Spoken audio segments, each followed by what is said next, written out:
We're all, and I know that Coach Donovan spoke about it a little bit in his press conference downstairs, but that's something we feel very, very confident in, is our staff, the abilities of our staff, the camaraderie of our staff. You're going to see we have 196 players right now, and there's probably 27, men and women that work with those guys on a direct daily basis, and you're going to see that 124, whatever it is, people working at an unbelievable great chemistry level. And I think that's one thing that's really going to be great at Penn State. We're going to all be on the same page, players, coaches, administrators alike, to achieve a common goal. And it's really a neat thing. Once you it's hard to kind of explain. Once you get into it on a daily basis, it's really a neat thing. Is that, do you think that's a product of being able to do that right now, with all of you guys kind of coming together? Yes, sir. And I'm not sure. I don't want to branch out of my area of performance enhancement, but I don't remember in my experience, and Coach Frank is my 7th head coach, of somebody ever taking a group that he'd had success with and pretty much transplanted to another location, as we've done right here. And I think that is a huge advantage for Penn State football. I think that we are hitting the ground running. This last 2 weeks, we know exactly what we want to do. We've done it before. We are flying. And there's no sitting around figuring out what we're going to do. Everybody knows exactly what we're going to do. I talk with Coach Franklin quite often, and there's a lot of things that I'm doing that we had to figure out 3 years ago. He hadn't even asked about it. He knows it's getting done. He knows we all know what we got to do.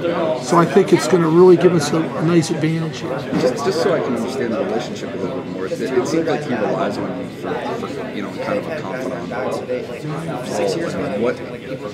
How did that develop? Do you see it the same? We're very close. I think I think our relationship is based on a huge trust, and I believe very strongly in who he is, not only as a football coach, but as a man and as a person and as a friend.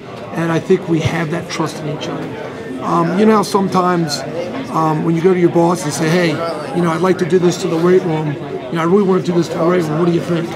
And the guy will say, no, I don't like that at all. And you kind of walk away, kind of like, he doesn't know what he's talking about, Well, we have those discussions, and I trust him so much that if he disagrees with me, I'm fine with it, because we'll talk it through, and I believe in his decision making. He's proven to me time and time over the past 14 years of our relationship. He thinks things through, good common sense. Everything is always a beat for what's best for Penn State. So that's just kind of an example, but I think that trust and between us really has made us really close professionally, for sure. Along those lines, you were talking about it being a relatively smooth transition with the whole staff. Taking over a strength program that Fitz kind of designed, right. He completely redid the weight room. How much easier is that making it than having to come in and maybe revamp everything from a different style? Oh, it's unbelievable. When I got to Vanderbilt 3 years ago, the facility was inadequate for our needs. We literally could not get accomplished what we needed to get accomplished. And you guys know, you only get one chance to make a first impression. And we had back-to-back 2-10 seasons at Vanderbilt, and we needed to make an impact on the field right away. And I think everybody agreed that strength and conditioning was going to be the first line of defense there. So I'm looking at it sort of like, okay, I know how important my role is right now. Man, I can't achieve what I need to achieve. Walking into this situation, and they've been trained very, very well for the past 2 years, and I get maybe the nicest weight room in the country. I've died and gone to heaven. It's just an unbelievable opportunity for me and my staff to really hit the ground running and continue to build on what Craig did here. So I can't reiterate how nice of a factor that is for me being here. Have you had a chance to communicate with him? And I'm not asking for any personal secrets, absolutely. But what kind of feedback have you? We talk every week. We talk a lot. Right now he's flying around Houston. You know how he is. He's trying to kind of get his stuff going. My thing is I need to know every player's name by Monday, so all 96, because without knowing names and starting to build those relationships, I won't be as effective. So we're both flying. But yeah, absolutely, we still bounce things off each other, and we still care very deeply with each other from a friendship standpoint. He was very much, Nate had mentioned you being kind of a confidant to the head coach, but Fitz was also kind of the main link to the players because he worked with them every single day, even in the off season. And I assume that's another role that you kind of by nature as a strength coach are going to have. Yeah, I think that's, and that also kind of adds on to your question is, I'm with the kids a lot more than the coaches. So I'm not a liaison because everybody's got their relationship. I'm a conduit. So there's a lot of times, I mean, they're going to be on the road. There's a lot of times they're not going to be around. And a lot of times I'm their conduit to their players. So because of that, it helps me develop really strong relationships, not with just Coach Franklin, but all the other coaches as well. And, these 9 guys, we've been somebody who are phenomenal. And I'll develop a great relationship because when they're on the road and I got an issue, I'm calling Brett Pry. Hey, this is kind of going on with such and such linebacker. Here's what I'm thinking. What do you think? So we're always working together to make sure we maximize, the emotional, physical maturation of our guys. So I think because of that, I do have a little different role. I'm just with the guys. Fitz made a big deal of the Iron Lion T-shirts. I heard that took off, huh? I heard. My sources tell me there were some Iron Terps and Iron. Yeah, that idea may have come from somewhere else. Yeah, and are you going to try to continue the whole Iron Lion thing? Well, I don't see how we can't.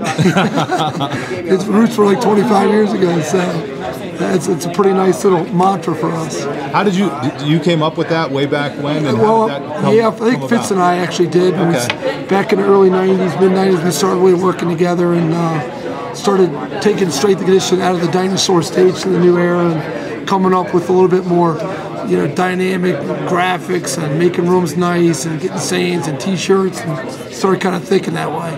Before that, it's like shut up and lift and that type of thing, So, do you blast music? What's the? Oh yeah, we blast music. Now right now we're quiet. We're in a silent mode right now.